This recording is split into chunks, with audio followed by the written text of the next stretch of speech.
Hi, I'm Ellie and I'm going to show you around the Water Recycling Centre today. Water Recycling Centre is the name that we give the place that we clean your sewage up in. That's everything that you flush down the toilet, put down the bath plug hole, or when you have a shower, wash your dishes. All of that dirty water comes to us and we have to clean it up. We have to clean it up to make sure it's safe and ready to go back into a river. And so that's the ultimate recycling. We recycle that water that's all dirty to put it back into the environment so it can carry on being used in the water cycle. So let's go.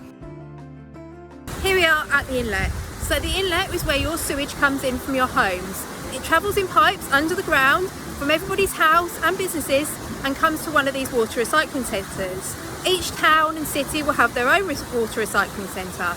And the sewage comes in here with all the stuff floating around in it. So this is the stuff that you flush down your loo, which I don't think I need to name, but also the stuff that goes down the plug holes, like bits of food from your dinner plates and that through the washing machine, but also stuff that might get washed down the drains in the road. Bits of litter and rocks and stones and things as well. So I'm going to show you the inlet. This is the very first stage where we sieve out that rubbish. We sieve out the large things like the toilet paper, the wipes, the nappies, but even things like false teeth and mobile phones. So hopefully you've never lost one of those down the loo though. This is where the sewage comes in. Big pipes are joined up from all the little pipes coming from people's homes. The sewage comes in and goes to what we call screens. So the screens are quite tricky to see, but they look a bit like the conveyor belts you get in the supermarkets, but ours stand upright. And those conveyor belts are slightly different because they've got little holes in. So little holes, about 3 millimetres. Those little holes mean the liquid can pass through, and the big items like the wipes that I mentioned and the toilet paper, they get sieved out. They get taken up the conveyor belt and then we take them away. Behind me you might be able to see a silver rectangular machine. This is where all of those wipes and things that we sieve out go to. They squeeze the water out and then it ends up in a big chunk.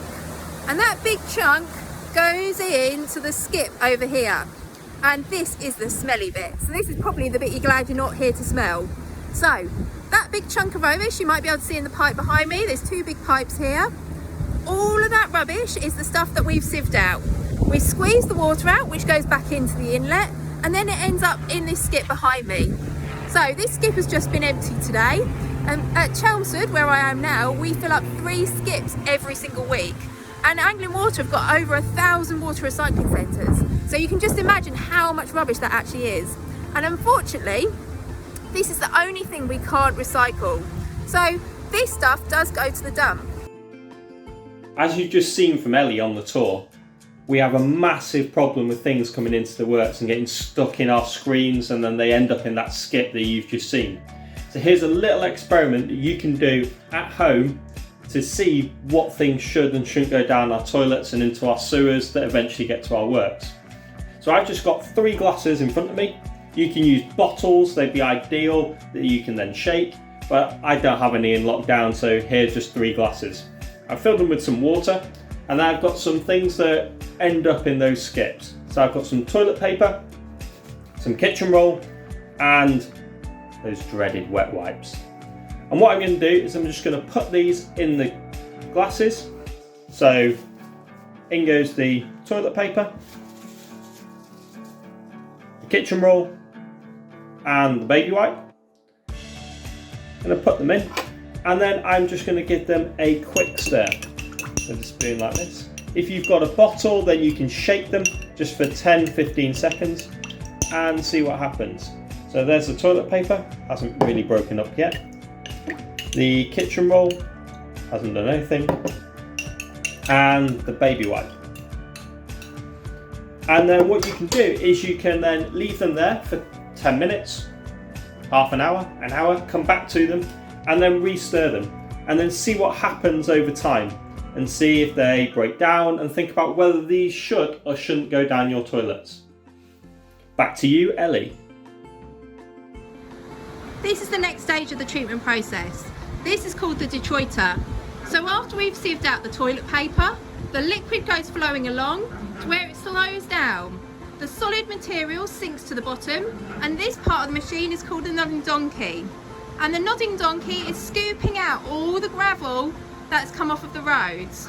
So this is the gravel that gets washed down the drains when it's raining. The moving part here that you can see It's called the nodding donkey because it looks a bit like a donkey nodding, not particularly from this angle, but then you can see it's pushing out the gravel into the skip here. So in here it isn't just gravel, there are other things as well. You might recognise some sweet corn, and the sweet corn is because that passes straight through your body and absolutely nothing happens to it, but it ends up in our skip here. So make sure you eat your sweet corn really thoroughly. Here we are at the next stage of the treatment process. These are called the primary settlement tanks. And the primary settlement tanks, as the name suggests, primary is the first part of the treatment process where we're cleaning that water, actually making it safe to go back into the environment. And settlement, these tanks are 5 metres deep. So they're 5 metres deep and a cone shape at the bottom, which is really, really important. The settlement is where we let all of the solid materials, we just leave it in here.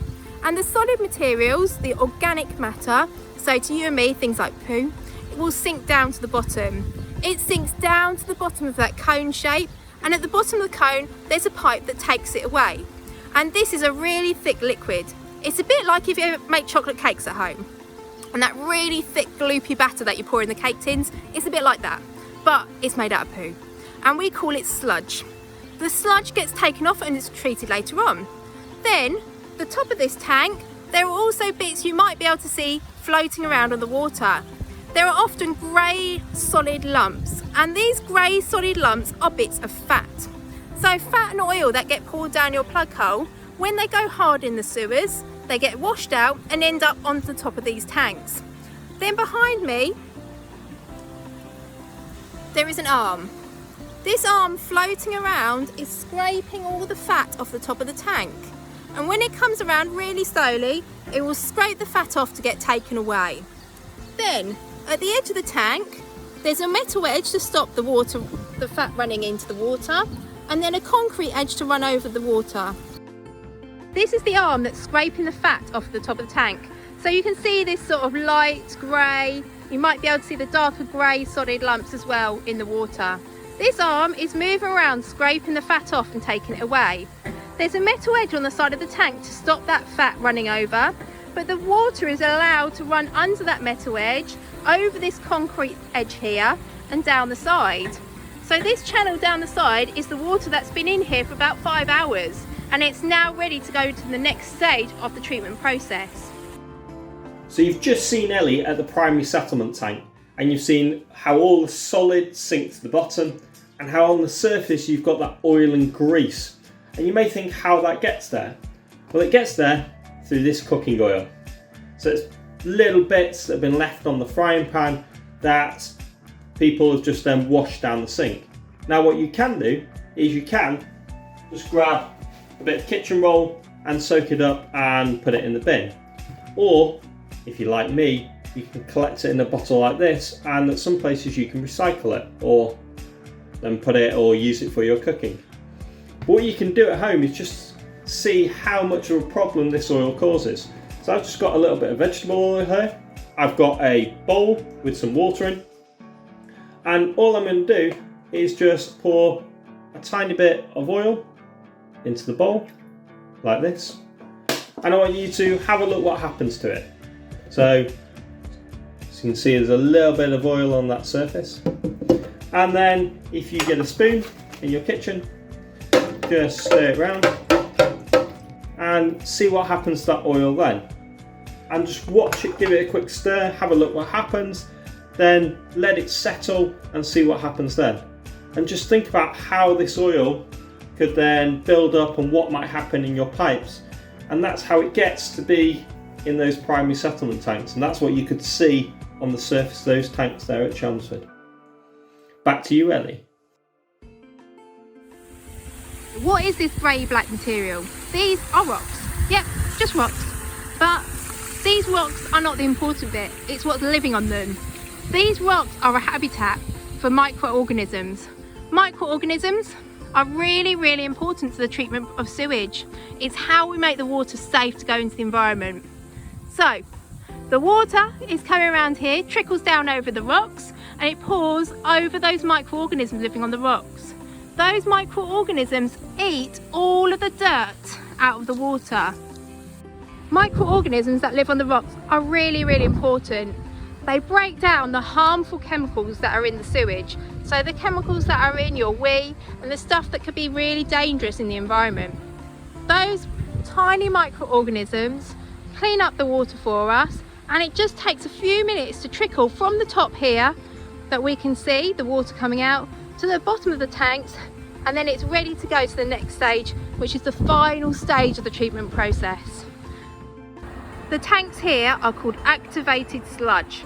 An activated sludge is quite a good name, but I like to think of it a bit like a chocolate milkshake. But instead of a chocolate milkshake, it's a sewage milkshake. And in our sewage milkshake, we mix the sewage with lots of tiny microorganisms, just like the ones in the biological filters. They mix in with the microorganisms, and then those microorganisms do a really good job. They eat all the harmful things out of the water and make it nice and clean for us. However, this one's slightly different to the biological filters because they live in the water, not on the rocks. Not only do they live in the water, we pump lots and lots of air bubbles in, a bit like when you blow down your straw in your milkshake. And those air bubbles are because those microorganisms are living creatures. And those living creatures, just like you, need oxygen to survive. And those microorganisms then, once they've done their job, from the bottom of the tank, we put them back in to keep reusing them. And they're really, really important part of this process. So remember those learning from home resources, check out the microorganisms. If you're interested in finding out what the microorganisms look like, have a look at the learning from home section. We've got videos on our YouTube channel which show you digital microscope images of these microorganisms. When the water leaves the biological filters, it will all come to one of these final settlement tanks. And the final settlement tanks are just like the primary settlement tanks. They're 5 metres deep. They're cone shaped at the bottom. And the cone shape works in exactly the same way. The organic solids like the soil and the poo that might be left in the water, but this time it's tiny, tiny particles, will sink down to the bottom, and that sludge will be taken away from the bottom of the cone to be treated with the other sludge. Then the water will trickle over the edge. And this time when it trickles over the edge into the wheel on the side here, you can see it is lovely and clean. And this water is ready to go back to the river. That's it, clean and safe and ready for the environment. Down here we're at the sludge treatment centre. The sludge is all the stuff, the poo and soil, that's all collected from the bottom of the primary and the final tanks. It then comes down to these buildings, and in these buildings we take that sludge and we make it into a really thick liquid, even thicker, so we can run it through machines like centrifuge, and we can also collect lots of different gases from it. We collect natural gases which we use to generate electricity, and that large white ball is where we collect the gas. We can take the gas, which is called methane. You might be familiar with it because it's the gas that comes out of your bum, especially if you've been eating lots of beans. So just think, from what you flush down the toilet, we get loads of really, really useful stuff. We get water that goes back into the environment. We get this lovely recycled poo that, I say lovely, it does actually smell quite nice. It doesn't smell bad at all. And we get electricity, which is even better. And that electricity can really, really help us reduce our carbon footprint. Here we are at the last part of the works. The water comes from the final settlement tanks on the site, and then it mixes together to go out the pipe and out to the watercourse. So from here it might go to the river or straight back into the sea. The final stage, we have to make sure it's safe to go into the river, and we do that by testing the water. So the pipe that you can see pouring back in is the water that's been taken out automatically and tested by machines and going straight back in again. All of the machines are all linked to computers, so we know exactly what's going on. There are some chemicals that can be really dangerous in the river, and we have to make sure it's out of the sewage. All of our machines are constantly running 24 hours a day, 7 days a week, including the testing, which is all linked to computers. That means if there's a problem, there'll be an alert, and we'll get to know exactly what's going on our site. The water that's been tested goes straight back into the outfall, out to the river.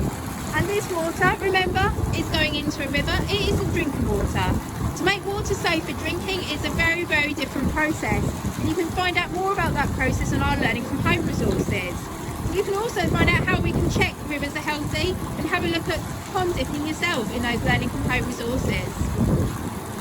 Remember, this water is going back into the river, it'll go back into the water cycle, and think about those things that you know about the water cycle.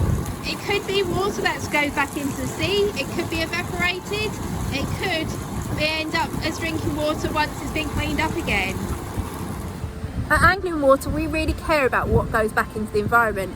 Making sure the sewage is clean and safe is a really important part of that, but also making sure that the water is there for us in the future, and looking after those environments, the habitats of the creatures and the plants, is key to us as well. Where we live is really special and we do need to look after it. So just think how you can help, and actually how all these machines that you might not ever see are doing this job for us every single day.